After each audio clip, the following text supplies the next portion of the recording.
This is episode 299 of Mitolife Radio. I have my friend Austin Sneller back on the show for round two, talking about water quality.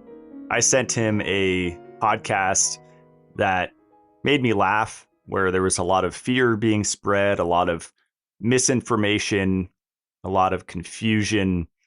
And the funny thing is, the point of their episode was to shine light on how the natural health community is trying to scare you into filtering your water. And it was like a pro tap water type of speech between the three people on the show. So I decided to invite Austin on to break down point by point 8 points that we deconstructed here in this episode, such as, does reverse osmosis, aka RO, remove 100% of everything? The people in that podcast had that false assumption, which is completely incorrect, and we squashed that idea. They say that reverse osmosis puts more plastic in your body than spring water in plastic bottles, which is hilarious. They didn't provide any proof of that. Then there's the ancestral argument. Our ancestors did not filter their water. We addressed that. Another thing they said is that if you give your pet the choice between RO or spring, they will always choose the spring water, which is hilarious because that is not true with my two cats. They say RO water causes gray hairs. They say arsenic is an essential mineral. It's a lot of really funny things that we talk about. And then I also ask Austin listener questions, including what are hard water solutions, advice for hydration for people who work strenuous trade jobs in the summer, what do you prioritize first, filtration, remineralization, or structuring, and much more. It's always fun to talk to Austin. He's been in the business for a while. And so hearing these armchair keyboard warriors talk about water with not a lot of experience, especially in the filtration industry, it's just really funny. So I wanted to have this show with him. So enjoy. Here is Austin Sneller.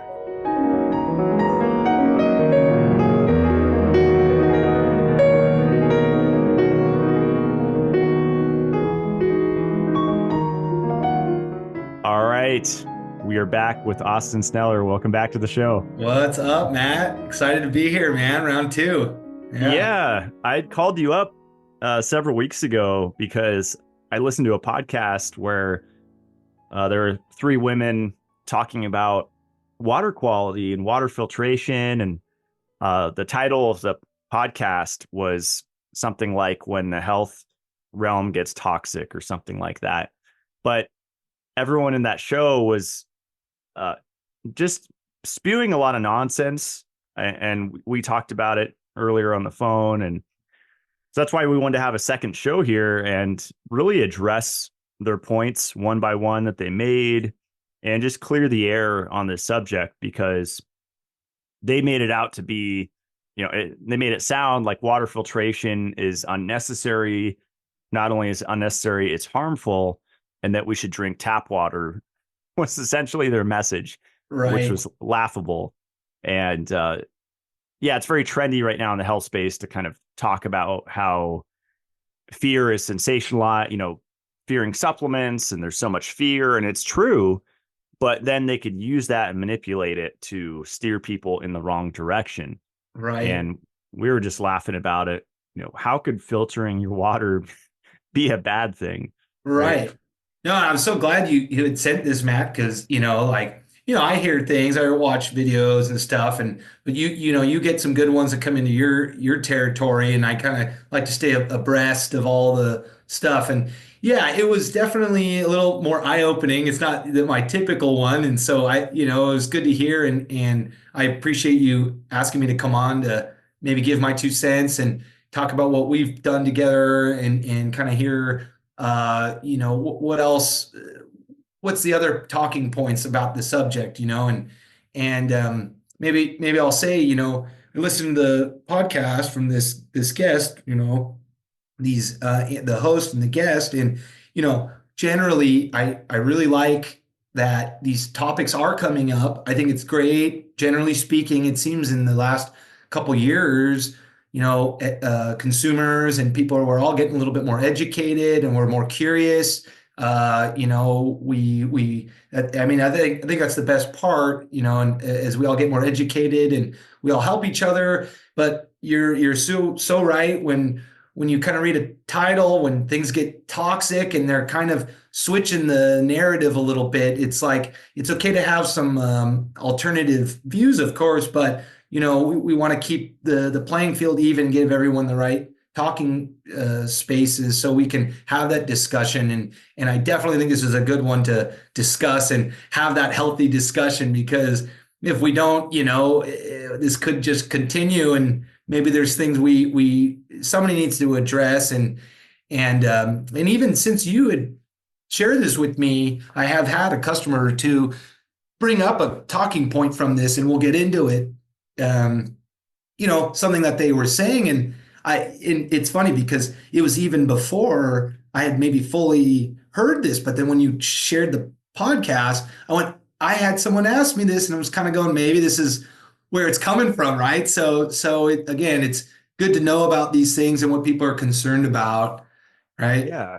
Yeah. Selling supplements, I'll often get curveball questions, and I'm always curious where they read it, what website, what Right. Instagram post, what podcast. And yeah, there's a lot of stuff that's stirred up with these discussions. And so, and like you said, I think it's great that we're at least talking about it. Right. But these are pretty interesting uh, accusations or talking points that they make about filtered water that I'm excited to get into. Yeah. But before we jump in, just a little history for those that don't know. Austin and I worked together over the last, what has it been, 2 years to make a under-counter water filter. And Austin had been in the space for a long time working on starting with coffee machines, right? Like espresso Yeah. machines. Yeah. Yeah. I like telling this story because, a lot of people don't put coffee or don't always think about water starting from there, but coffee, I was a coffee technician, used to fix coffee equipment, and I'll try to give a short version of it, but oftentimes the equipment I'd run into, a lot of the problems with the coffee equipment was related to the water. Filters were inadequate. Again, here's another reason filtered water. I mean, it has an effect. It's a real thing, and the systems would not perform. And as I learned more about it, getting into my trade, the water systems themselves were always interesting. And I went, wow, these are kind of amazing how these work. And that kind of opened my eyes to going like, wow, this is kind of an important piece of the puzzle here. And kind of also going like, oh, I go to coffee shops around, the country, and I hope they all have these, and I hope they all, and I'm going like, I don't think they're all that aware. And you kind of going like, whoa. And then everything kind of opened up from there, really. I mean, it starts from there. Yeah, that led me to work for another water treatment company. And they were in different parts of the market. And then I jumped into other spaces and doing different things. And then, of course, I got into situations where they were treating water for, agriculture and using it for food, right? And there was a big push, and still kind of ongoing. There's this new push for trying to figure out how do we grow food indoors and vertical farms. And I was a part of that movement a little bit. Very fascinating how the water is very an important part of that. You'd hope so. and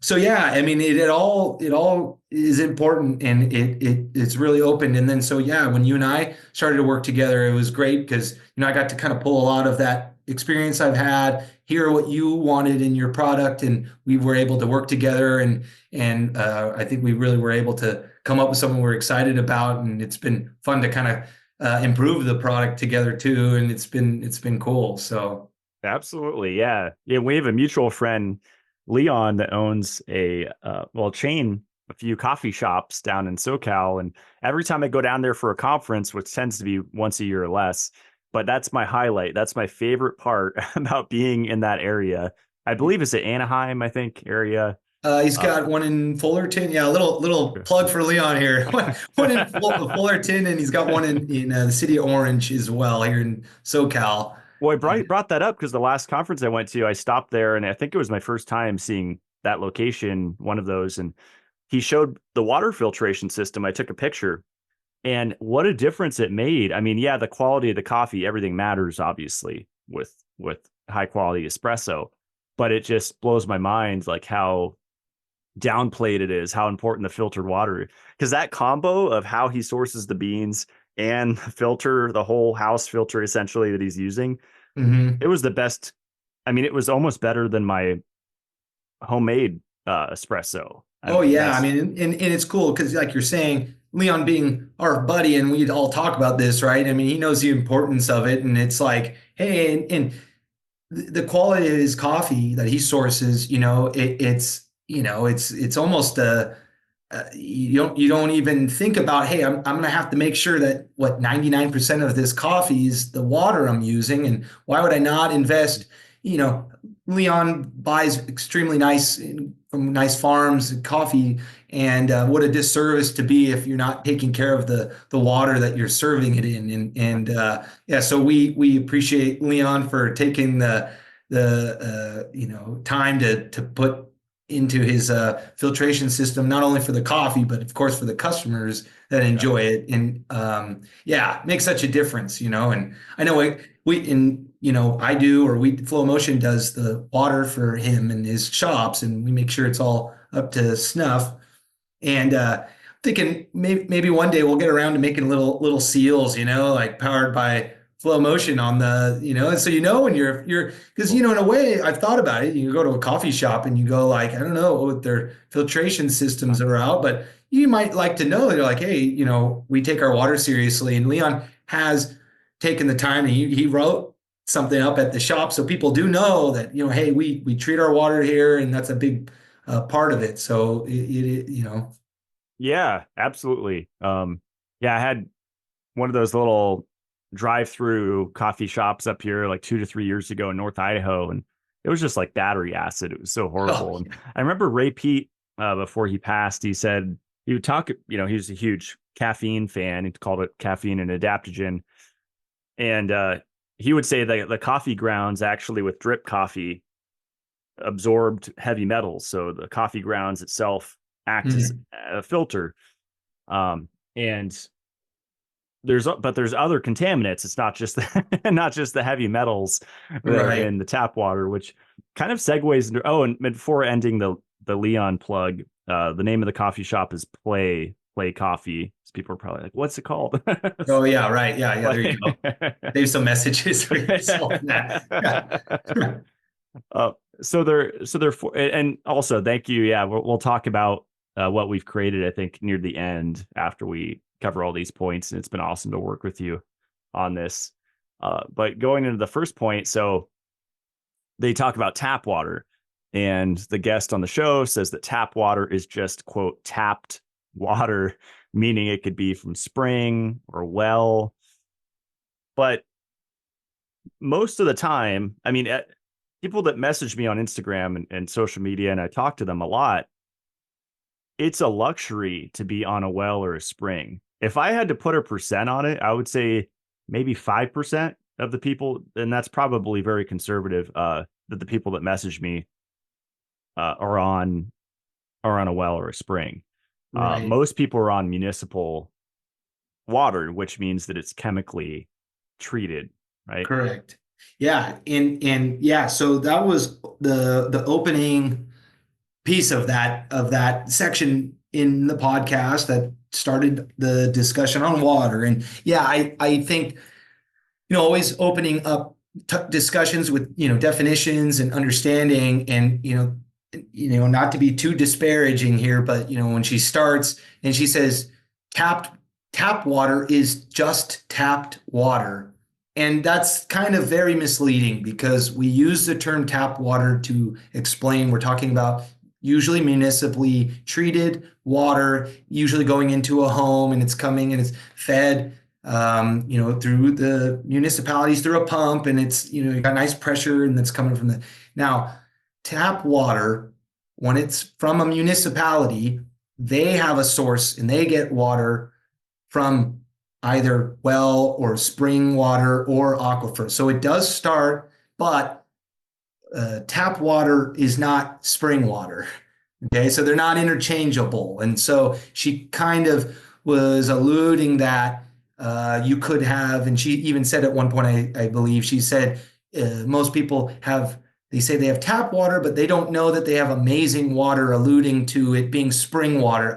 I highly doubt if you're on spring water, you're assuming you're just on tap water and you didn't know. I'm pretty sure if you know you're on spring water, you know you're on spring water. Well, And in high school, I did an AP environmental science, and I went on a field trip to the wastewater treatment plant in San Diego, and they can recycle because you said it could be municipal source from well, spring, or an aquifer. But isn't it true that a lot of the time too, it is recycled from people's toilets and they yes, heavily filter it? And I mean, well, so the municipalities, they can pull water from several sources, and it can come and it's a mixture. And so, it might have started maybe a percentage of the water at a municipality could have a percentage of it coming from a spring or a deep water aquifer. And we maybe could get into it. Well water is essentially water coming from an underground aquifer, but it's been drilled.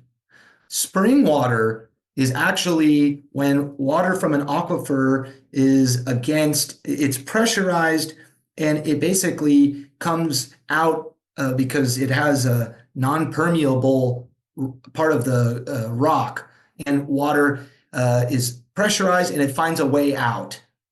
So that's the natural spring is coming out from an aquifer. A well essentially could be the same, but you are tapping into that same aquifer. So a spring might just mean it's a natural amount of water coming out naturally from that aquifer. that's a good point that it's a mix because I did look it up. Three-quarters of SoCal water, Southern California, comes from the Colorado River, but there's a large percentage that also comes from recycling and desalinization. Yep, There's it's also, mixed. yeah, Northern Sierra is another one. Hard to And say that's the because percent. the volume, yeah, because the volume needed in very populated areas is so high. So they're pulling from a lot of places.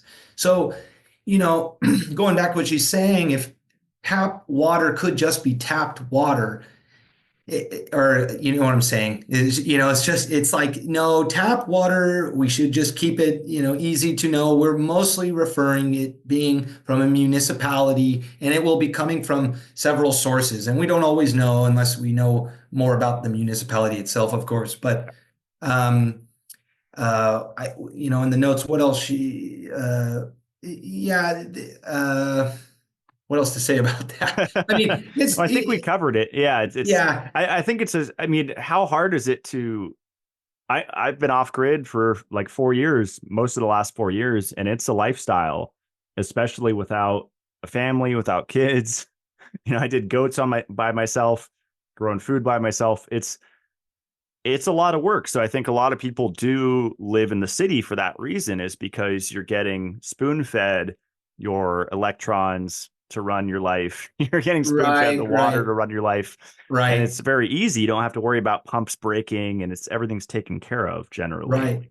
I mean, you might even say, you could even go as far as saying, because it's a mix, people that tap their own wells, I mean, essentially, that's what the municipalities are doing as well. They're tapping their own well, but then they're treating it and giving it to you. If you're at your own well, you're tapping your own well, and you're going to have to probably treat that water yourself and do it all yourself. So, I mean, some people might not understand that, like, water doesn't just, come in, it's got to come from a source, right? So, Yeah. And um, even the same source, I just, the last 2 weeks, I just finished two wells. I didn't drill them myself, but I had a local company right. drill two wells. And one, very fortunate to get 10 gallons a minute, which is an awesome flow rate. Oh yeah. That's going to feed multiple buildings, including my bunker.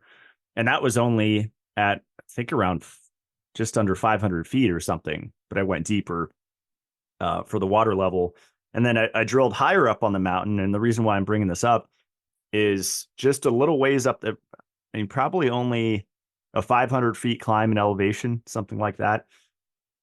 And the ground was a lot rockier. It was a lot more difficult to get through, and it was only 1 gallon a minute down to like 800 feet.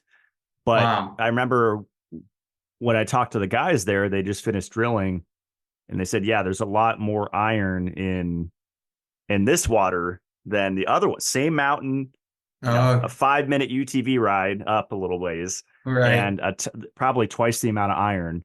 Because they Wow. could just see how brown it was coming out of the I could, ground. yeah. Yeah. And, and exactly. I mean, water can, of course, not knowing the geological situation there, but it could be pulling from the same aquifer in a different spot on the mountain. It could just have different levels within, and yeah, I mean, and like you're saying, you will have very much different treatment needs depending on that. And so just in that case, you most likely would have to do something to that, depending on the actual level of iron, but. Yeah, That is yeah. interesting. Even if you're on a well, like you want to filter that tap water from your Oh well. yeah, yeah, yeah, yeah. You don't want, and well, and probably you'll get into it more from this, but because of course you can kind of separate things into different camps. You have aesthetic type problems. It's like, yeah, sure, maybe we can have a little bit of iron, but it might just wreak havoc on everything else in the house. Mhm. So you need to treat it for the house's need and your residential type needs. And then there's also ideal drinking water. And of course, all in your case would be pulling from the same water, and you might be doing two different things to it depending on your needs. Yeah. Right? Go Oh, ahead. I was just gonna say, kind of a side note. The well company I'm working with up here, they offered to put a water filtration unit because I'm putting in two 3,000 gallon cisterns, which is kind of Mm. overkill. But for that 10 gallons a minute, it's going to feed basically three living quarters that 2 out of 3 are not going to be lived in full time or guest situations. Right.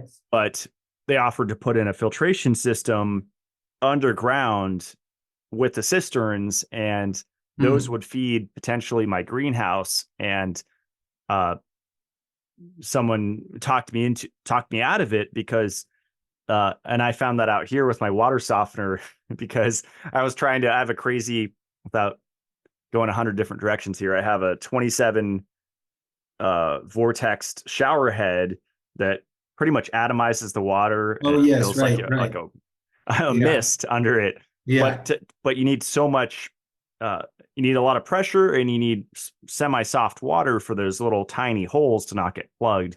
So I experimented with a water softener about a year ago, and I found out the hard way that not having calcium in the garden into the Oh, soil is yeah. not good, because plants need calcium Right. in addition to Right. the other minerals. And so, yeah, I think, we can get into agriculture. You mentioned, growing Yeah, food and I grow know. stuff, This is but an easy topic for us to, there's a lot of splinters here, but yeah, I mean, you're right. I mean, there's a but lot. sometimes it's good to have raw water. But when we're talking about drinking and we're accumulating Yes. metals, and there's acids in the water, both, that cause different Yep. effects. So All sorts of things. Yep. yeah.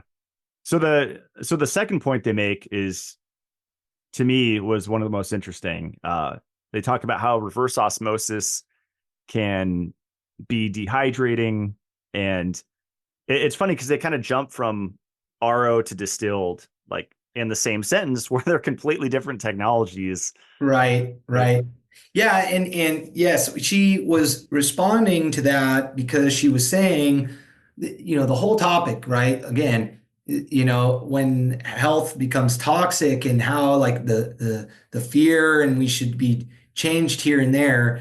And she said, yeah, and like because we are being feared into certain things, where she's insinuating we need to start looking into water treatment because of fear of what we might be drinking, and so we have treatment stuff. This is it's kind of like, well, are you kind of trying to say that we should not be filtering our water? And it was kind of like, are you demonizing treatment and that we should just be kind of like open to just as it is? And so maybe we had already said that, but that you had brought up that she was talking about RO and distilled and RO being dehydrating. Yes, they're different technologies. And she the way she mentions and talks about RO throughout the podcast, she's saying she's kind of using RO as it's all the same. If it's RO'd, it's the same. You're getting the same. It's all the same. It's all the same. RO is not a magic. It works very well for what it does, but RO technology, reverse osmosis, I should say, excuse me, is all dependent and it's only treating and its efficacy is based on the inlet water quality. So that's important because as we probably continue here, it's we're talking about that RO product water, or we call it effluent, is dependent on the inlet water quality, and depending on your situation, you will have a different quality water on the other side of the system. Now, because RO does work so well, generally we can get similar water profiles, but again, without knowing what we're feeding it, we can't just say it's all the same on the other side. So, and I'm bringing that up because she says it's dehydrating and she's interchangeably using distilled and RO. They'll do two different things. And we can't just say that RO is always creating the same product water no matter what. That's a Yeah. great point. And I mean, I just kept thinking of remineralization. Like Yeah. there's that fact that they have Coresex or calcite, right? Or what's the, is Right. that the calcium one in there where you can Yep. inject calcium's the usual one. I think Costco filters have that. But better is Coresex, which is, magnesium. The water reacts with the media Media. in that Yeah. cartridge, and and then Yeah. that doesn't make the water aggressive. Like I think that's what they were talking about in terms of distilled and RO. But I just Right. kept screaming in my mind, what about remin? What about Yeah. remineralization? No, no, exactly. That's my point is that she's kind of saying like you're getting like a perfect, like everything's just completely removed. Like I'm like, wow, that's a like there is so much equipment and systems and technologies designed because that is such a hard thing to do. Perfectly pure water, when you get into higher industrial applications, um, pure water at the level she's almost referring to is it takes hundreds of thousands of dollars to achieve that quality oftentimes. I won't go down too long into that, but so when you use RO and you're just saying it's all dead, it's like most of the time the systems are not able to produce that level of quality, and it's not all removed. And then, of course, if we're depending on what application, if you're talking about drinking water, we can improve or add more beneficial minerals back into the water stream if that's what we're looking to do. And there are treatments that we are allowed to do that. And exactly. So there's more treatment we can apply than just stopping at RO. And in her case, stopping at a perfectly removing RO. So even if it did do that, we can reintroduce beneficial minerals into the water. Well, we always go back and forth since we created the 7-stage filter together, and I'll send you Amazon links for cheap, $300, $500, under $1,000 countertop filters. And a lot of them have the twist off cartridges like we have. But the catch is that they're only 4-stage mostly I think 4-stage is the maximum that I see. Maybe, yeah, maybe, Yeah, yeah, maybe. yeah, Sometimes 3. And going back to your first point, that it's the inlet water quality that determines the efficacy of how the reverse osmosis performs. People don't realize with water filtration, it's not about, am I using carbon or sediment or RO? You want them not only together, but in a specific order, right? And Right. they do different things. So, Totally. so these people on the podcast, they're making it sound like the magic happens with reverse osmosis, but no, the fact is the magic happens with sediment, carbon, Yeah. RO, The process. dual It's a process. deionization, right? Correct. Yeah. Yeah. And our system is designed, and the one we've worked on, of course, we do want to make sure that it's hyper purified. In our case, you we do that with further steps beyond the RO. The RO will not achieve that in itself. So again, to say she's saying RO is completely dead. Well, it's not going to have 100% removal rate of everything. And you could almost say cheaper systems you might find on the market at $300 and stuff. They're going to have products and components from we don't know where, oftentimes overseas, and they don't care about, and they're betting that you are not there with a microscope and checking all these things because the product water probably will not be as great as you think. So in our case, the system we worked on, we have extra stages to ensure that it does produce what we are needing, and it will do that for a longer period. And maybe we're already plugging our system, but it's a process, like you're saying, and there are things to do. And Well, it's funny. I think I sent you one of those cheap Amazon filter, the lab report, the third party water analysis, and theirs was 1 page. Ours is 5 pages. yeah, So that's one thing to look for on a water quality test is if it's just they're looking at 20 things, like we're looking at, I don't know the list. It's over yeah, there's a 100 lot. things. There's a lot on that system, and yeah, I mean, I have no worry about putting that system through any of those tests. I mean, that's what we were working on to make sure and ensure. Well, we Yeah. can keep going. I think Yeah. there was other things. I think The I don't want to do plastic, this over. Yeah. What's that? the plastic coming from, Yeah, I was glad she touched on this one. So, uh, if we should say, okay, maybe we should even frame things. It seems like the call is it's just everything goes spring water, right? yeah. It's like spring water is the solution. So she's saying get away from all the filtration. It's all negative, and she goes into things like people are getting sick, and she even said people were getting bloating from RO water. I mean, there were other claims she was kind of making that were a little bit of a stretch there, and we can go into that. But now, plastic. Oh, yes, water bottles. She was saying the RO systems are putting in more plastic than spring water from plastic bottles. I don't know where. I'd like to see where she's getting that data from, first of all.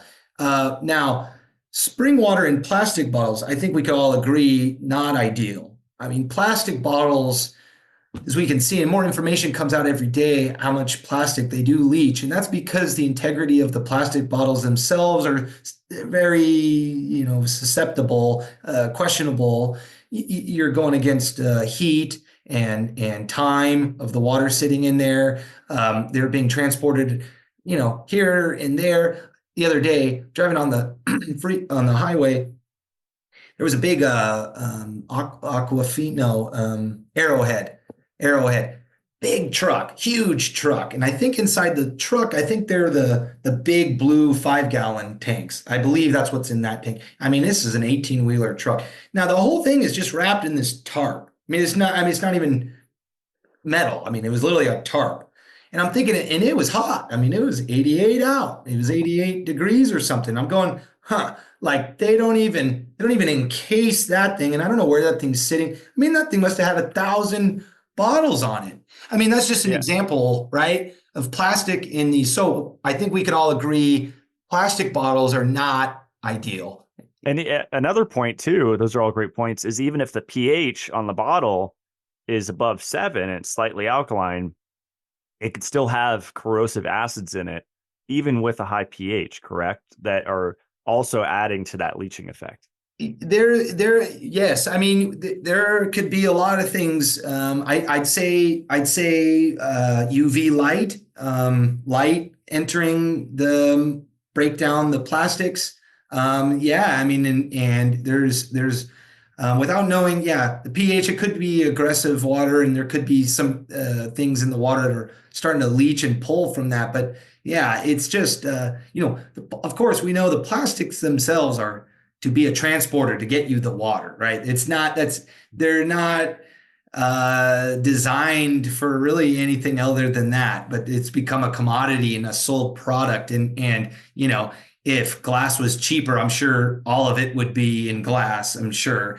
But going back, so now we could probably touch on that. We're talking about filtration, right? So then I think alternatively, if you're not on spring water and you're gonna not, hopefully you're not having bottled spring water or plastic spring water delivered, what are your alternatives?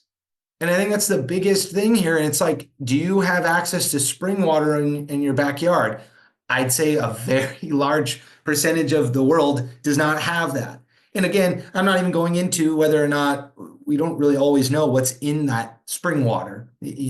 Just like she's saying, all RO water is dead. Well, not all spring water is created the same. Come from different sources. There could be different things environmentally in where the spring is, could be pulling different things in the ground and different things are in the water. So we can't just say all spring water is created the same either. So filtration again is not, it's not a fear-mongering thing. It's not, filtration is a safety mechanism. It is a something to put in between and of course also give back to whoever owns the equipment a peace of mind. They have something that separates them from whatever is entering their home or wherever they're getting their water. You have a control on that source. Yeah. And like you said, the messaging kind of in the background is that spring water is the best. Spring water is optimal. And I think a lot of this is emotional because I see people on social media and I found findspring.com back in 2010 and I went through that phase and it was great, connecting with the land after being 20 plus years not knowing, not caring where my water came from. It was like a big shift just to even put my time and energy and money into Sure, paying attention to sourcing my water. And there is some medicinal qualities in that, some maturity sure. that goes into that. But I do think it's the connecting to the land where And you're it's the totally right. yeah, And spring water could be amazing. And in fact, if you have a good source of spring water, yeah, I mean, drink that. I mean, why not? I mean, that's great. I mean, but to make a blanket statement, all spring water is the same, that's not true. Spring water is still treated oftentimes when you do buy it. They might be minimally treated, but oftentimes they still put it through some process. So you're not, and I hope people know, you kind of hope that there's something. You hope they're not just pulling it straight from the ground, going straight into a glass bottle and putting a lid on it. And that's not how it really works. Typically goes through a bacteriological treatment, UV. They might ozonate it. They might even put it through a carbon filter. So it might be minimally treated, but they do treat it because they need some sort of safety net, just like it's, so you can't really get away from it being this like blind, everything's safe and pull it out from the ground in spring water, right? yeah. Well, that's a good segue. One of the points, kind of jumping ahead, was they said that ancestors did not filter the water, which is kind of in the same train that we're on right now. Yeah. And that was pre-industrial revolution, right? They were Yes. not the same compounds in Yeah. an environment. Totally. Yeah. That's a interest. Yeah. It's like, well, yeah. I mean, well, they obviously didn't have much of our current technologies, of course, but yeah, we were so far away from industrialization, and yeah, I mean, there was probably plenty of bodies of water you could probably drink and be fairly safe. I mean, they still in those times probably had issues with bacteriological issues. Things still grow, and they did not have, so they would have to have other forms. of bacterial control. There were different way back when certain things would kill, and they didn't know that, right? And so some sources of water were probably already clean and things like that. Just But probiotics. It's good for us, Austin. No. yeah, there you go. Yeah. Maybe that's it. They were just, going to the bathroom super heavy, and it was just this normal sickness. Who knows? But they were of the land, right? Yeah. Yeah, that's a super deep. We could do hours on just that point alone on, because I was there back in 2010, 2011. I was that guy, that didn't think filtration was important until I found this process of RO plus deionization plus remin, and it changed my life. I mean, I was trying different RO filters, I was trying different distillers, and I thought I had it down. And then I discovered that process and started living it and that lifestyle, and it totally transformed my brain, my perception of reality. I feel like it was kind of like taking the red pill. I mean, I call Sheila Jeet that, but it was really getting Yeah. onto this type of water. It was like, whoa, Right. I was kind of in a daze a little bit. Yeah. Um, No, I 100% same here. When even back as far as my coffee fixing days, I was kind of in that time. I was also entertaining, alternative health and different ways of living, and I was so open and to seeing new things. And I think because of the alternative health stuff at the time that I was becoming educated, I think is also what got me to be interested in the water treatment, even in my work at the same time. And I went, wow, this is all important. It's the same, and it's like, this is just as important here. And, without me going too technical, but even with what you're saying with the system we made, I like to geek out on like it being just a high quality, and it works so well, and that we're able to give such a high quality product because some systems might be good, but they only work for a couple months, and they're just not that high quality in a long term fashion. yeah, it's like buying the Home Depot shower filter, like I tried last year when I was traveling, Oh yeah, versus the KDF 55 that we built, where it's yeah, yep, plenty of media, and it actually slightly softens the water. It's just lasts longer, more efficacious. But yep. talk Good about word there. the cat and the cat toilet water story. Oh What was that yeah, about? that was a good one. Yeah, so she said that if you give cats and dogs, a bowl of I don't know if she said used it was definitely RO versus I don't know either I think spring water. She said they will always choose the spring water. I'm like, well, I don't know if they will always choose, but again, it's not RO, it's not black or white. It's not 0 to 100, And again, we don't know what the feed water quality was before the RO treated, and then the spring water. Now, spring water, you could maybe make the argument that the spring water was local to the animals. They might be more familiar with that. It has a smell. It's got a total environmental component to that equation. RO it's just and like you're saying, if they're not even using the Mitolife 7-stage system in this case, it might just be RO'd and no mineral content, and maybe they already had low mineral content and low things to begin with. So maybe it is really dead, nothing in the water. I mean, yeah, I mean, then the cat might be, or dog might be much more familiar with the spring water, and it just, but yeah, I think that was kind of like I don't know if it's like an end all. And then the other host mentioned, oh yeah, I had cats, and my dog would kept drinking the toilet water. And I said, no, don't drink the toilet water. And so I started to give her the dog the tap water. And I thought, here's a big one, guys. The toilet water is the same as your tap water. So I know it sounds crazy, but the house does not decide what you're getting. So she thought she was switching don't drink now, of course, maybe the toilet but might have stuff in it, right? So yeah, maybe you don't want her literally drinking out of the toilet for other reasons. But the water itself is all going to the same, right? Right. Well, I could tell the story. My youngest cat, Lava, that I adopted up here, he started getting blood in his urine. I think it was about a year and a half ago, something like that. He started peeing in my bathroom sink, which is Mm. very unusual. And just straining, you could Huh. tell. And so I did like a virtual vet, and he prescribed basically there's a prescription food because he's a male cat. Male cats are prone to stones.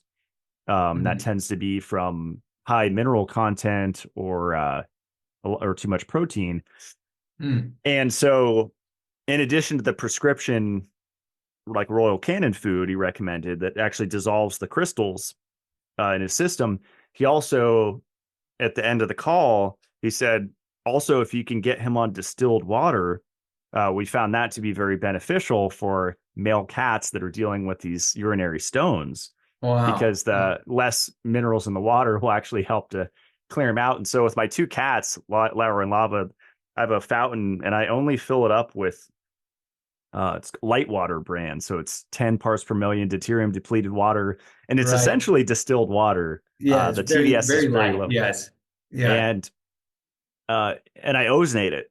So I'll ozonate, and that's mainly to keep the fountain clean. So I'll pour Right. in a whole bunch of ozonated water that I ozonate for a half hour from an oxygen tank, and so they're getting pretty set up, and they love the water. And what I've noticed observing my cats, the reason why I'm bringing up this story, is they don't have a favorite source. If I'm taking a Mm. bath in my lodestone bathtub, and I have magnesium in there, they'll both drink out of the bathtub and get their Oh, a little bit of right. magnesium chloride. Yeah, yeah, yeah. And if there's water outside, they'll drink from some puddles or from the lake or Yeah, I totally believe that. Like, I don't know. It's not like they're only choosing spring water. Like, nice bougie cats and dogs you guys got. I haven't met one of those yet where it's like, and I know some animals I've been familiar, like, you might bring your animal to a friend's house and I've heard, people are like, oh, they don't like, it doesn't taste like the water at home. And that might be a very natural type of like, it's not known. In your case, Matt, your cats are probably very familiar with all the stuff around and they're just much more comfortable. So, I don't know if we can look at that claim and just go, oh yeah, this is, so yeah, yeah, there's a lot of variables. And totally. I mean, to me, the water that you give your pet is more important, whether it's dog or cat or whatever animal, iguana, the water is more Yeah. important than the food, in my opinion. And so I'm not too worried about that. I give them fairly healthy kibble and wet food. Mhm. Um, but to me, the Oh, I've seen deuterium that. I know depletion, you take care of the cats. I've seen. yeah. I know. Yeah. No, your I'm cats are expecting living great. I'm Yeah. expecting just the DDW because that's linked with life extension and cancer reduction. I bet Mm. that's going to dramatically extend their lifespan. As well as them getting sunlight and grounding, which are really Yeah. critical for cats and dogs. Hmm. But yeah, going on to the next claim.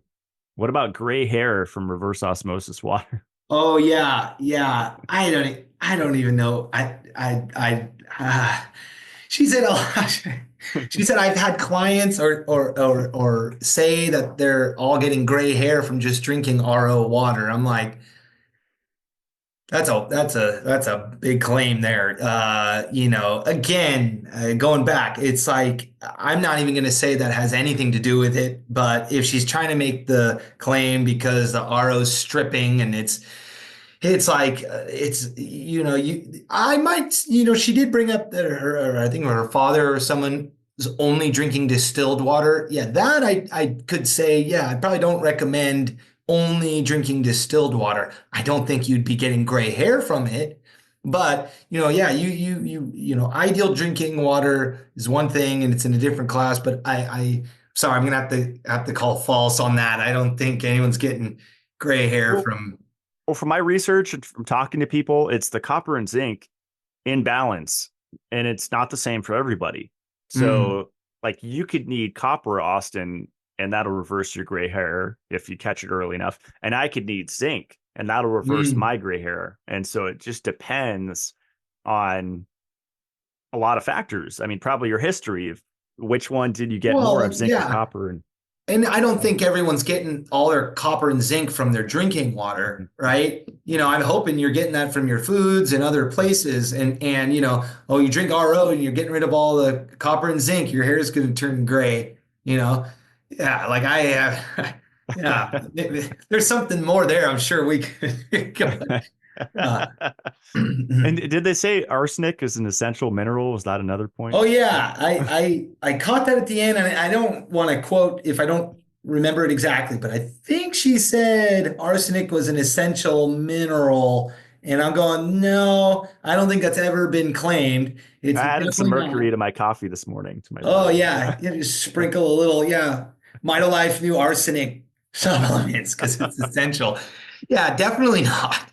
Arsenic is known to be a very highly toxic heavy metal, and it does naturally occur in well water deep underground.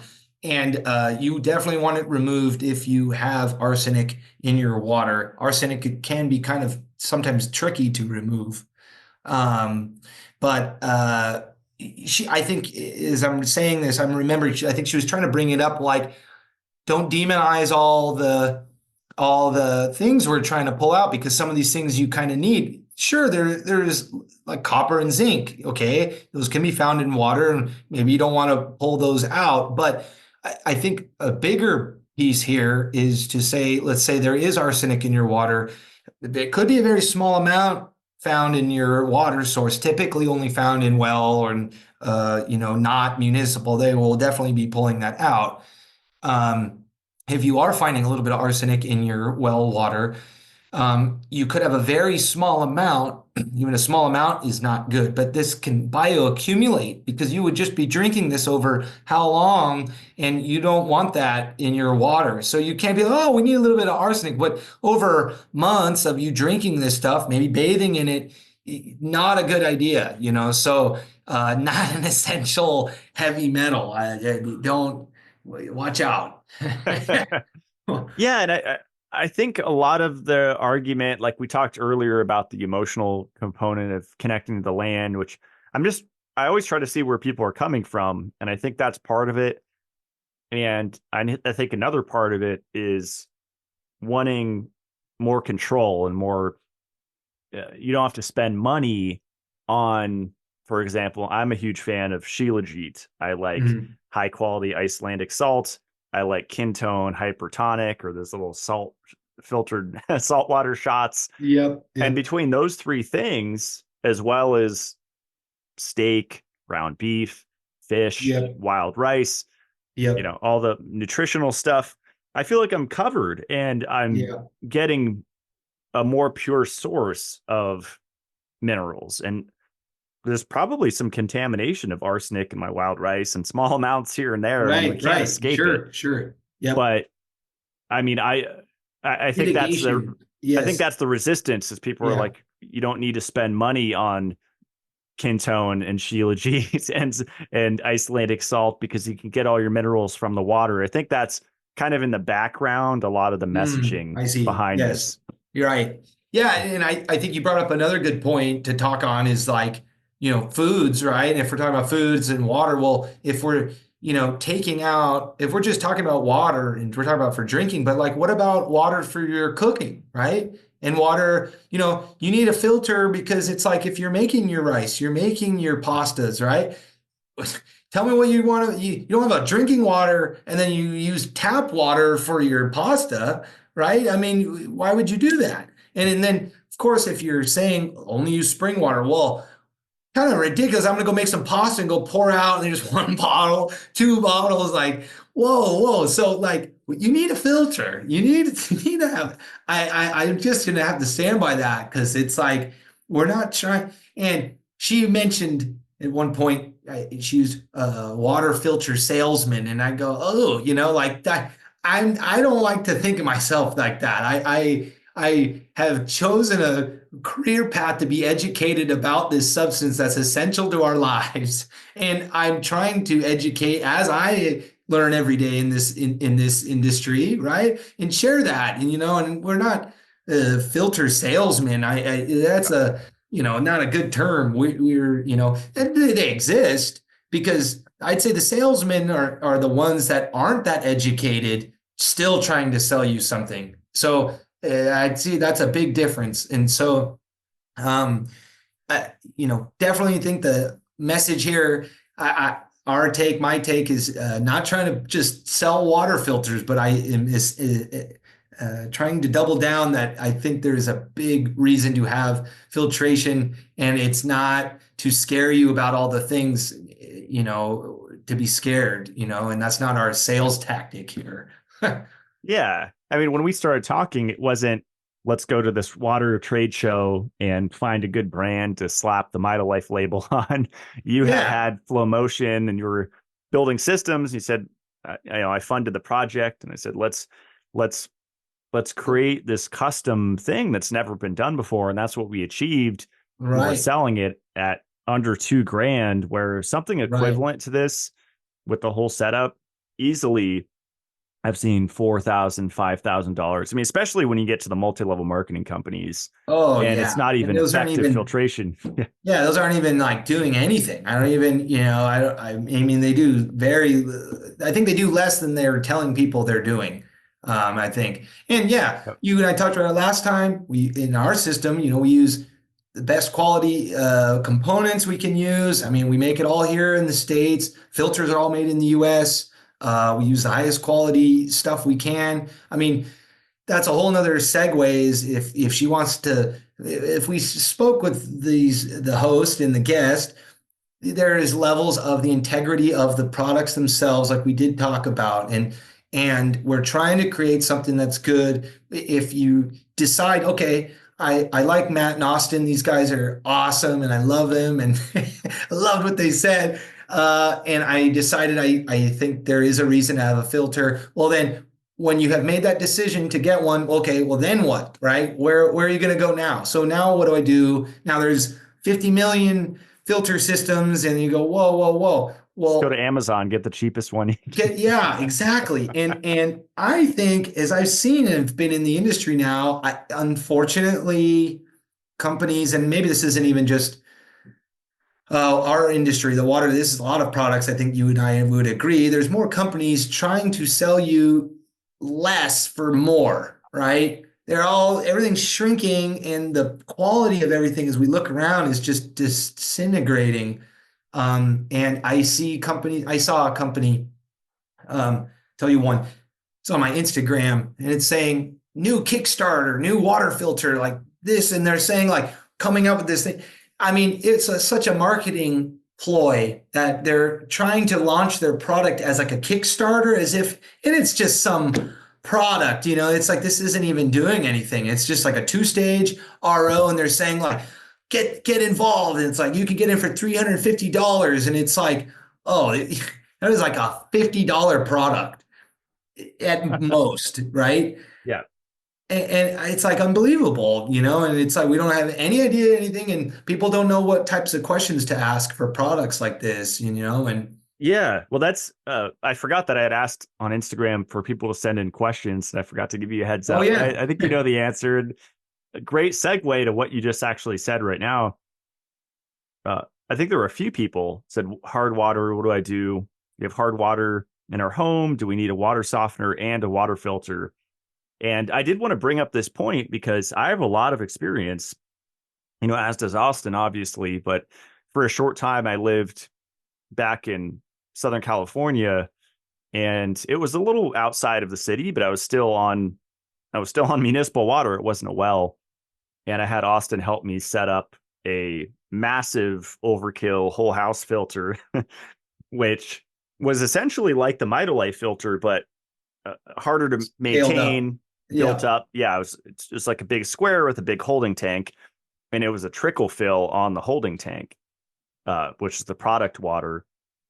And what's interesting is that water didn't feel as just good on my palate, didn't feel as nourishing.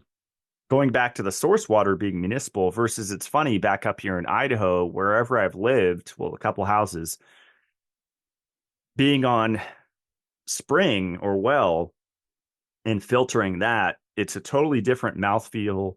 Mm, It's more, I don't know how to describe it. Just energetically, yeah. there's a nourishment there.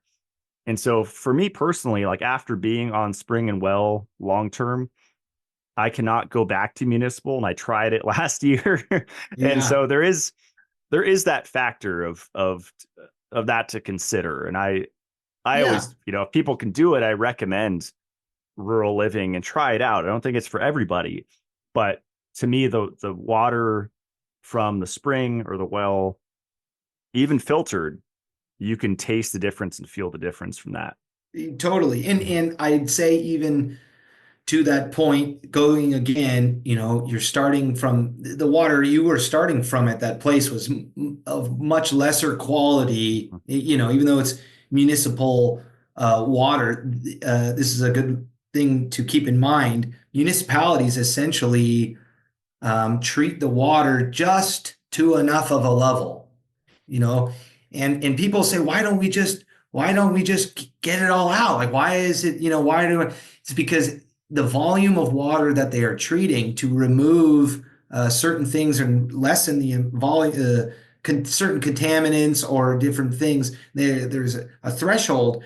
Well, the volume that they're treating, the treatment to remove those things, you're talking an exponential cost in that equipment. So they unfortunately are at the behest of, tax paying money to pay for these treatments, but they're only going to do as much as they need to do. And essentially, they're treating it as much where it's a sweet spot where it's okay for households in the area and enough to be usable for agricultural applications.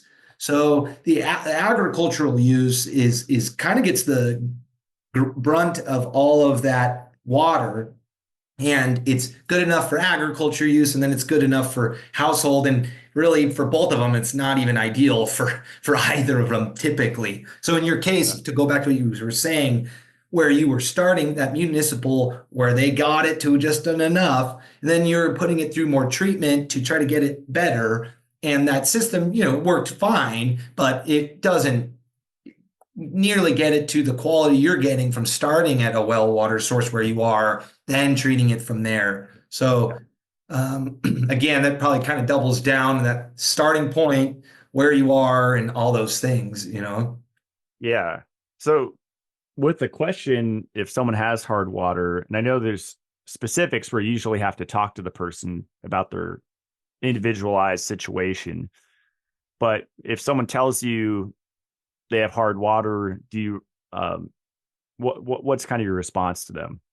Yeah, well, so yeah, I get these all the time. If somebody says, "Hey, Austin," I mean, typically somebody might just go to me and say, "Hey, I have hard water," and they might, if that's the only thing they know about, or sometimes they might not even know what the problem is, or what is it that's making you think that, right? But usually it's like I see a bunch of scale and stuff, and then my first question is like, oh, I'm going to assume you might be on a municipal source, and it's typically that. And so once I find out whether or not they're on what type of water source they are, then yeah, then we can start looking at options if they're on municipal waters. Generally, we can make some general claims when they are in municipal that they're not going to have issues of iron and some of these things that would wreak havoc on softeners and other treatment systems. So when we can rule some of those things out, we can get down to a few options for them. Yeah, you can get into softening. If people don't know, that uses a salt, creates a brine, very salt concentrated water, and water runs over a tank, and the salt is there for exchanged for the calcium and magnesium. Typically, that is what's creating the hardness and scale on showers and your fixtures. So it exchanges the hard water, which is calcium and magnesium, typically for a softer mineral, which would be sodium in this case. Um, I think that answered the question. Yeah. Yeah. No, that's great. Yeah. Um, yeah, kind of questions are all over the place. This is one advice for hydration for people who work strenuous trade jobs over the warmer months. And I know with the whole, I know people are going back and forth with the salt packets. I think there was Hmm. just some drama about the LMNT, and there was a high amount of, forget the compound in there, maltodextrin or something that was Oh, okay. higher than the label. Oh, But for me, I interesting. just go to salt, and I like either the Kintone hypertonic or Shen Blossom has the Biocean. It's basically the little glass ampules, That's and cool. that's the Take ratios of the those. minerals are equivalent to like human extracellular fluid I ratios. So agree. I agree. yeah, I think those are great because those will add much more sodium and electrolytes than you will typically be able to inject or put into a filtration system. Those, of course, do put mineral back into the water and they put pretty decent amount. But if you're looking for like optimal hydration, you've been sweating and working in a hot place, you probably need an extra little dose of something like that. yeah, yeah, especially sodium. And there's potassium and magnesium. All electrolytes matter. Mhm. All Yes. electrolyte lives matter, but the sodium is the most important one. Uh, uh, yeah, another kind of esoteric. How to prioritize? Uh, let's see. Well, I don't really understand this question. How to prioritize filter qualities, remineralization, and structuring? Oh, I guess what's more important between Oh, I mean, for me, it's like the physical filtration, structuring is last for sure. yeah. And a lot of people now are putting that first, what I'm seeing. And Oh, okay. Yes, I agree. I think you want to start from a good quality water, then you can kind of add some of those other techniques and technologies to structure the water. I've been liking those vortex ones, spin the water. I think those are pretty cool, personally. hmm and I don't think you could differentiate uh so filtration, quality, and remineralization because they wanted to do like a one, two, three list. Filtration, Right. quality, and order is on the same level as remineralization. You can't have one without the other. Right. Yeah, yeah, exactly. That's You would filter first, then go through a remineralization and try to, what we sometimes call it a post-treatment after your filtration. But yeah, you hopefully are doing those lock and step. So yeah. yeah. This is a good one. Can you still use point of use systems after a natural disaster with boil advisory water? Yeah, great question. Yes, yes, and no. Only concern is if your point of view system does not have some sort of disinfecting type feature to it, it could be a little sketchy. Now, what people don't know, RO itself, because of the pore sizes through a membrane, RO can reject bacteria. So you will get a bacteriological filter through RO itself. However, RO is not typically used as the treatment to perform that task. So I would say, without making, no one coming after me, Austin said, without knowing what that water starting point is, you can get pretty close. And I would say you're definitely better off having a pretty good point of use system. I would hopefully hope you have an extra set of filters and maybe after a natural disaster, go change those out and get the most efficacy of the treatment after that.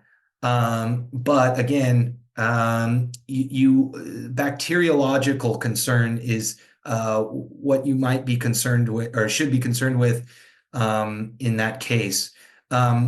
One other thing I'll add is if you don't have a bacterial control filter part of the filter, you could filter the water and possibly put it through one extra step, or perhaps you could even um, um, filter that water, and you might even add some sort of chlorine or something if you're in a situation, right? You could add a little bit of that, and that could get rid of some of the bacterial contaminant in there. Isn't there like, is it called Steripen? The little, I had it years ago, the little UV pen that you can put in your glass of Oh, water. I Have you don't ever seen know. that?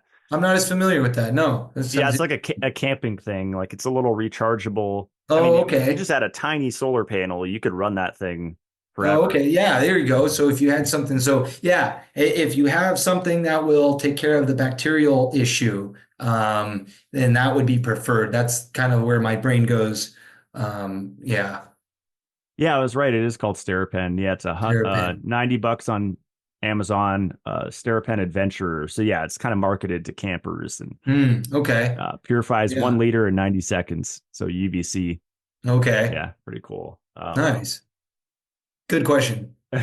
Yeah, that was a good answer. Did I ruin the coating inside the tubes by soaking in vinegar?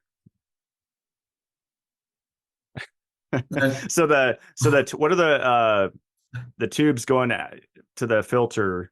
I guess oh, they tried to like sterilize them by soaking them oh, in. no, no, No, okay. no. Yeah, yeah, that's okay. Vinegar, yeah, probably works okay. I think you could even, I think people are kind of worried about using like even some other stronger acids, like even like a bleach, but maybe a cut version, mix it with your filtered water, make a very small concentration of that. If you really are serious, you can put that through and the water will flush it out. You don't have to douse it in hyper concentrated, but even using something like that is okay. And we're kind of working on something for Mitolife on this area, right? With keeping it clean, especially when you change the Oh yeah. filters. Oh yeah. I don't want, well, I have one right in front of me. I don't even think I'm going to pick it up yet in the R&D world. Well, should I? I don't know.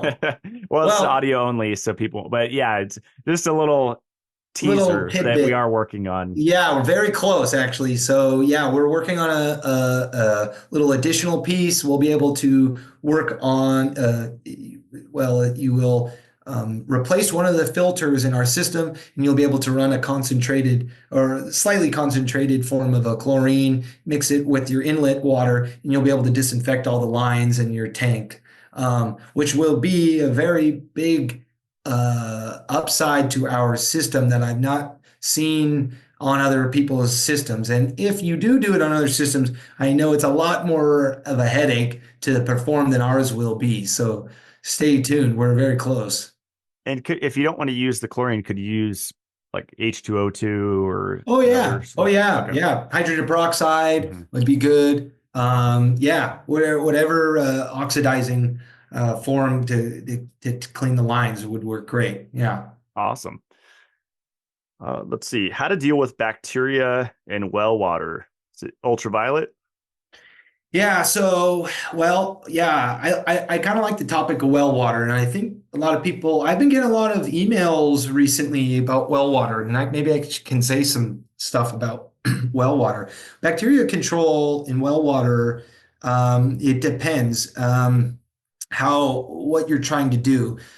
Unless some common way sometimes works actually is you can get I keep going back to chlorine, but it's just a little bit less caustic than other types of bacterial killing um, treatments. They'll get a chlorine tablet dropping uh, piece, and you can actually drop a chlorine tablet periodically into your well sometimes. And that'll actually kill a lot of the bacteria. Now, of course, it's maybe not ideal in some people, and they don't like the idea of that.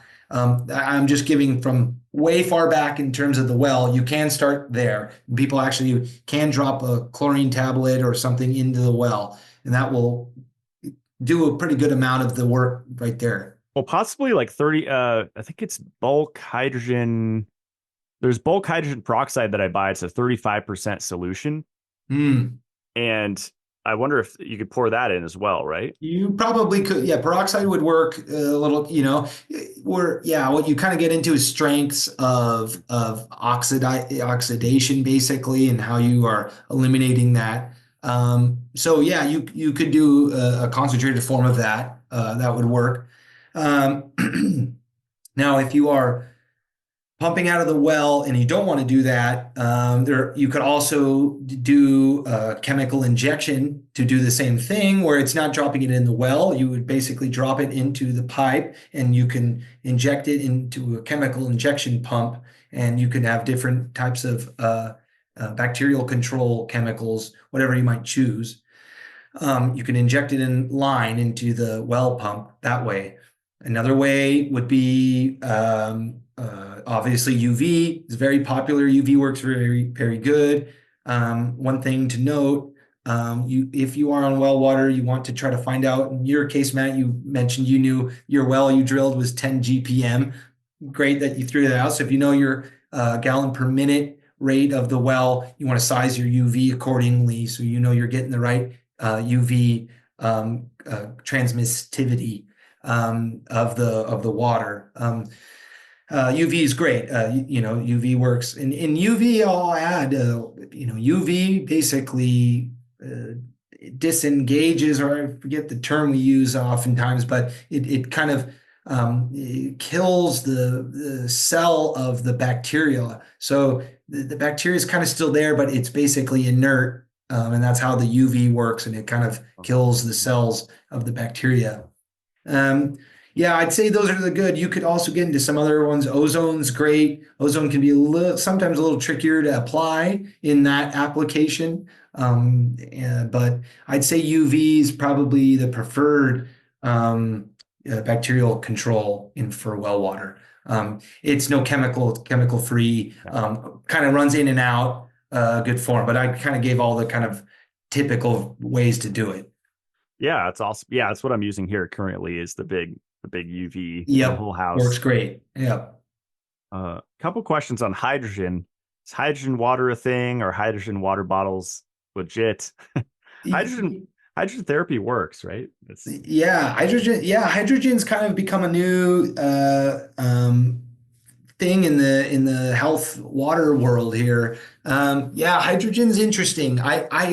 To be honest, I'm still kind of learning different ways of getting it into water and all those things. Now, hydrogen has to do with, oftentimes it's in relation to the oxidation reduction potential, ORP, what people have heard. And those have to do with, a lot of alkaline waters. And the ORP basically is essentially talks about how much oxidative properties that are in the water that the water has. And you could have a negative or positive ORP, and the hydrogen is a buffer to oxidative properties in the water. So you have more hydrogen in the water, it will counteract the ORP. So there is, I think there is a place for hydrogen in water, and it has to do with some alkalinity, of course. I recently have been experimenting with some of the alkaline, we call it, people have probably seen them. They're the little balls, and they have hydrogen as a part of its alkaline, in the chemical makeup of the water. But asterisk with that is some of those medias are not created equal. And so, what I mean by that, without making a big statement here, too big, I've seen some water analysis of some of those alkaline medias with the balls, and some of them have shown to have slight trace heavy metal in them. So be weary of some of those, because I'm starting to see in my network some are pulling up trace amounts of things in that. So I'm not trying to make a big thing about it right now, but there are better companies that produce those medias than others. Yeah, maybe we'll have more information next time we talk, Matt, and I can get into those forms, cool. Yeah. I used to use hydrogen tablets in my airplane water. Ask, when they come around, the steward, and they ask if you want some water, I just dump it in a cup or the boxed water or whatever. And now I just prefer drinking higher quality water. I try to find Icelandic at the airport, and Yeah. then take methylene blue and or ascorbic acid, vitamin C. Hmm. And both of those help with oxidative stress from I've traveling and being never on an airplane. never tried those. I've never never gotten into that. I'd be curious just to get some just to try, Yeah. Yeah. The tricky thing is you don't want to do it with food, and so that's why methylene blue or vitamin C. It's a little easier to take Mm, whenever I when you're see. traveling. But yeah, you do feel a little bit of a lift from those tablets. So I'd like to experiment with them. Yeah. Because I'd say maybe that's the way to do it, opposed to getting it in the water a different way. mhm. So uh, are you making whole house filters still? Because I didn't get that sent in on the questions, but I do get that question at least once a week. What Yes. whole house filter do you recommend? And I think people underestimate the cost because they might think it's going to be maybe 2 to 3 grand. And maybe it is if you're on a well or a spring, but if you're on municipal, it's generally going to be way more than 2 or 3 grand, right? Depending on what we're the end goal is. And the system we had for you at your other place, was a lot more extensive.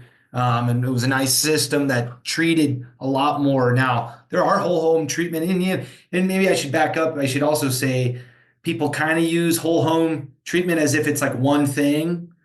There's several forms of that. There's different ways to do that. So yes, we definitely still help people get whole home treatment systems. We are working on some new systems to try to bring the cost of the uh, more extensive type treatment, like we used to do a lot of the whole home RO systems.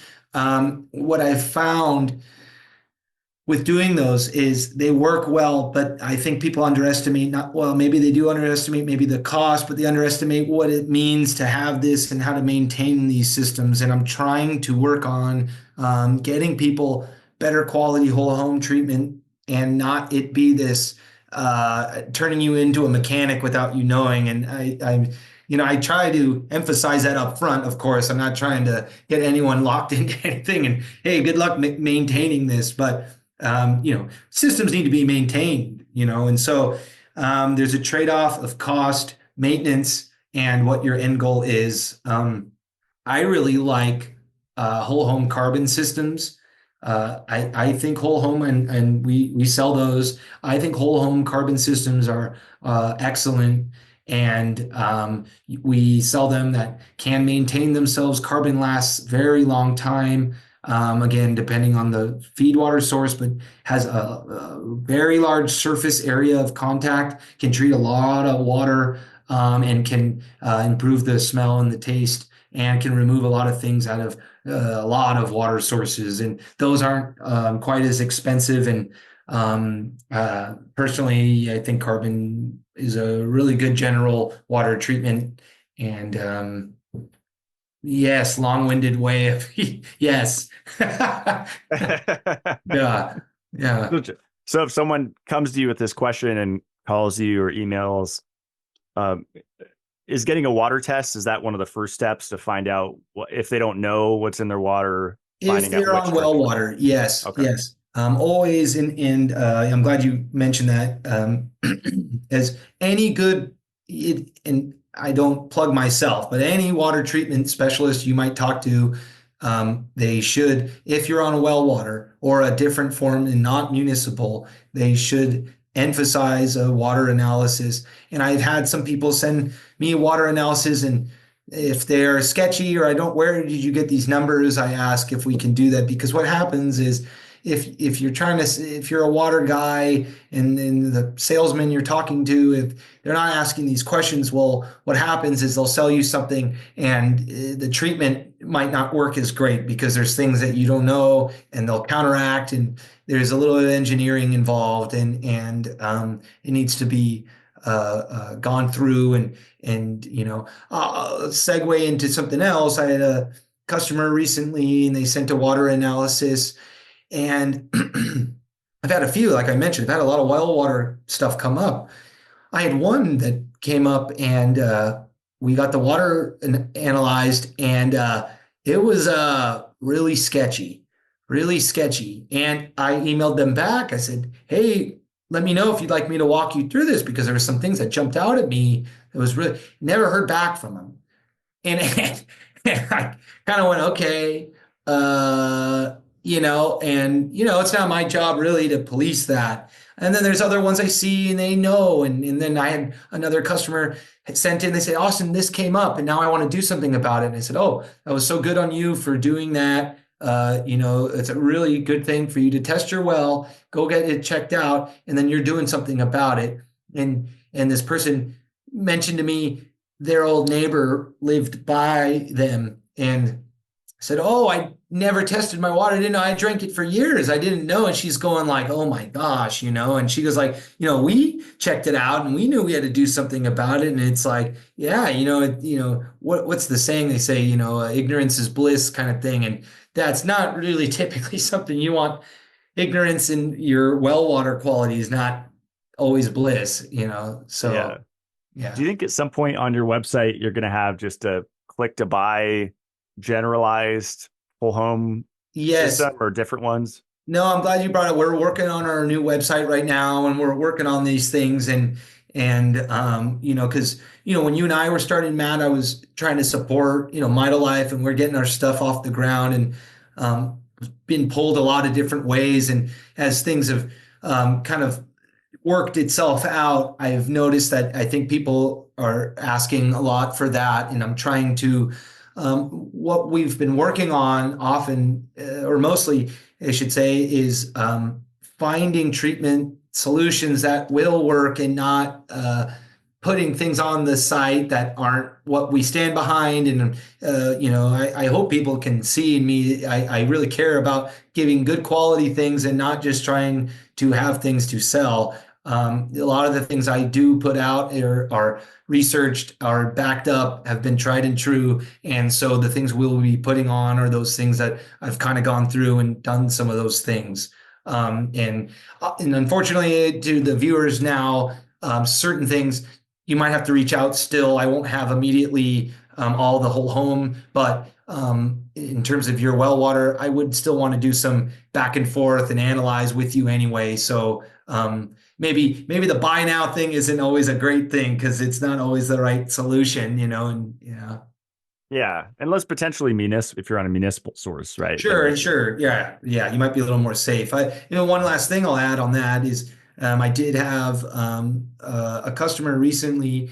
They had a well water source and they had high radon in their water. Not terribly high, but it was elevated. And in that case, you might go look for a radon solution online.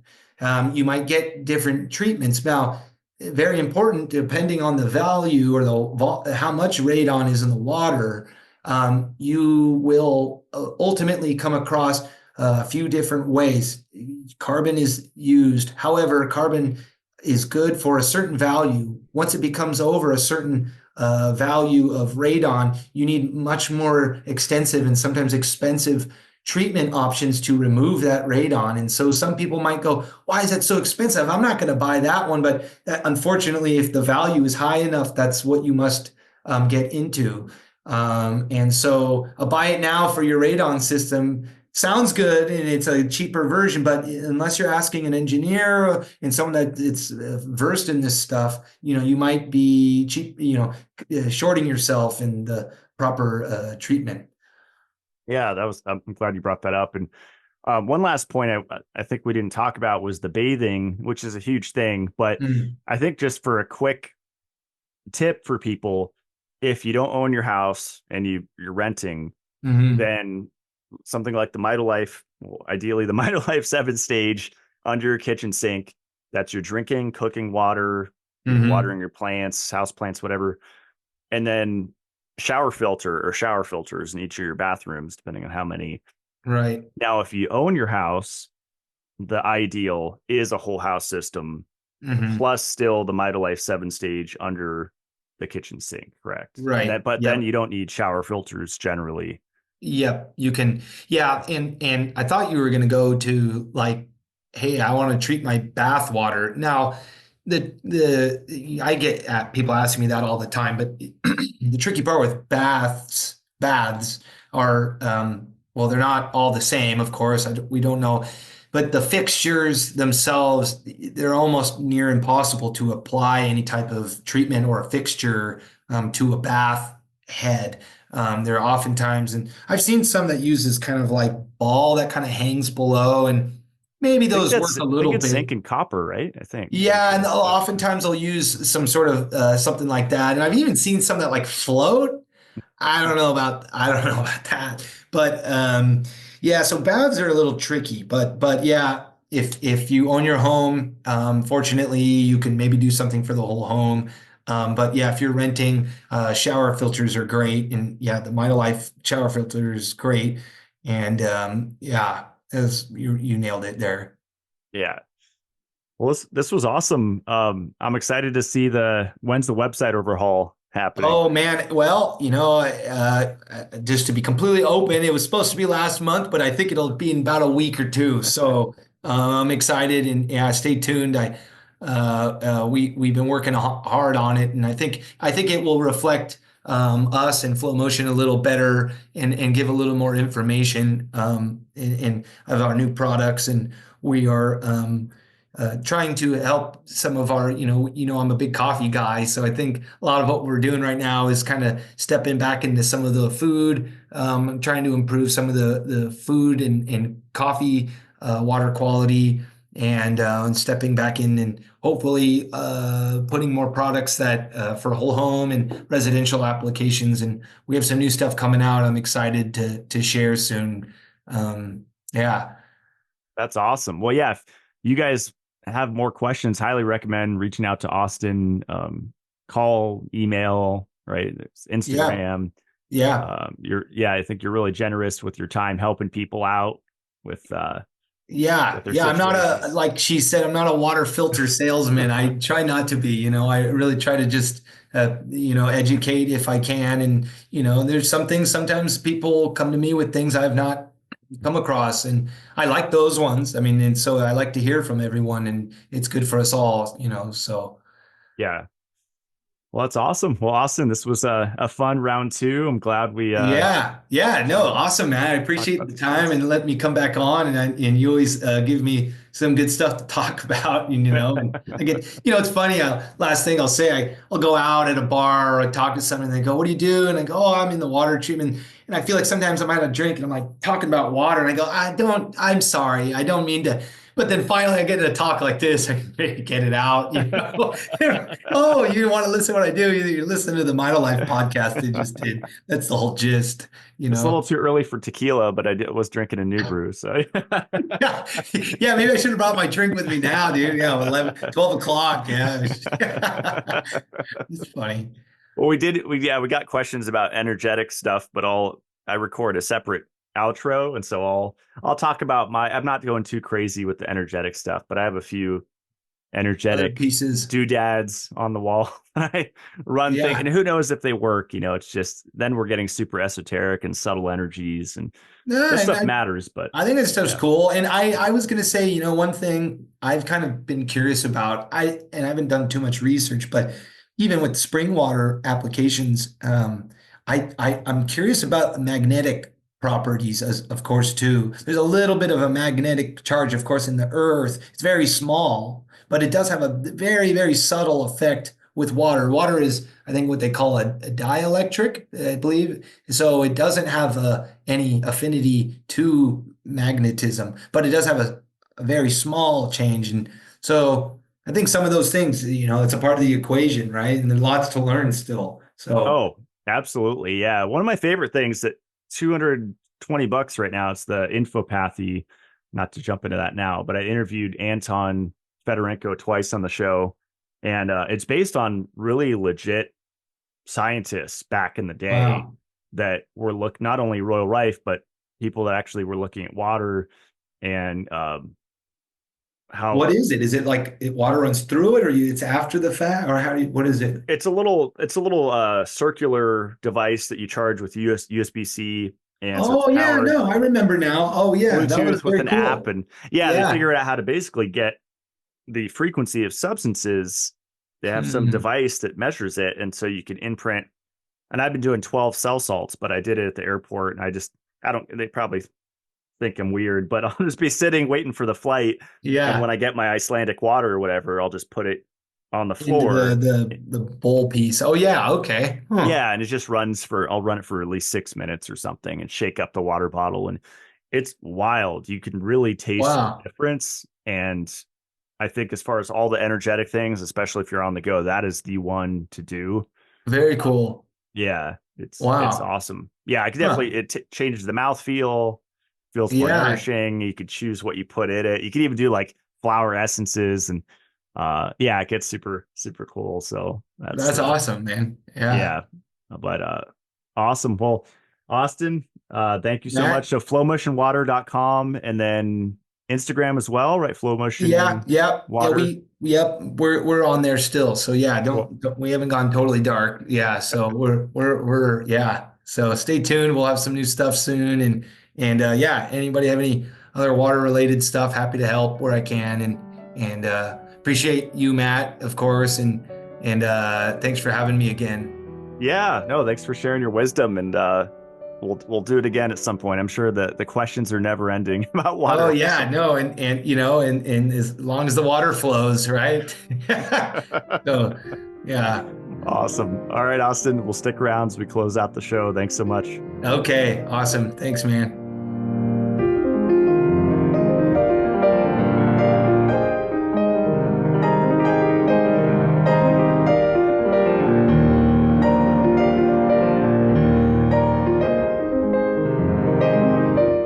I really appreciate Austin and all the information that he shares. A lot of free information, actually. He's told me plenty of times that he's helped people with their water situation without even selling them anything.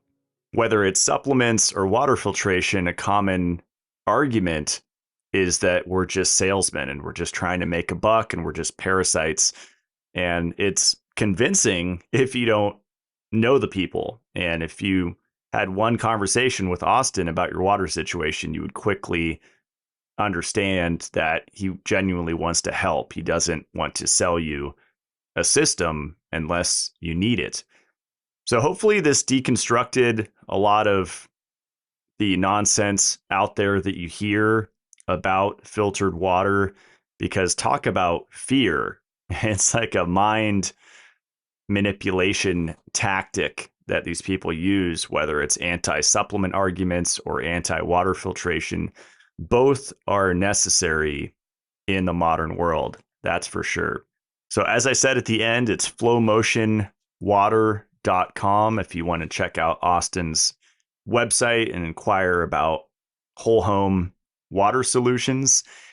He is the one that built the Mitolife 7-stage water solution, which I'm so proud of.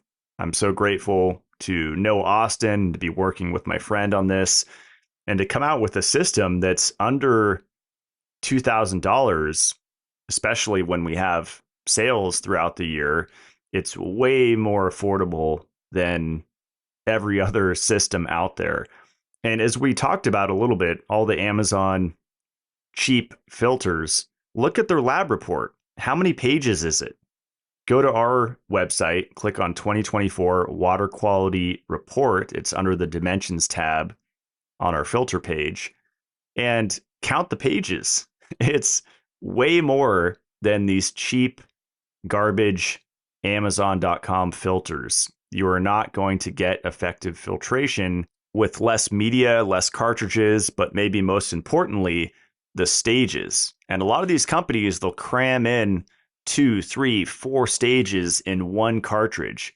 We don't do that. It's one stage per cartridge, as it should be. So, kind of backtracking with my usual spiel here at the end of the shows, my website's matt-blackburn.com. I'll get back to Mitolife. I wanted to talk about the energetics of water. I think people generally start there and prioritize that. They'll spend several thousands of dollars on a water filter because they market that it runs over crystals or lodestones or whatever it is. That is a bacteria trap for one. If it's not sanitized regularly, and especially if you're not using UV at the end, I'm not a fan anymore of putting rocks inside of cartridges. I don't think that's sanitary at all. And I've heard some horror stories with filters like that.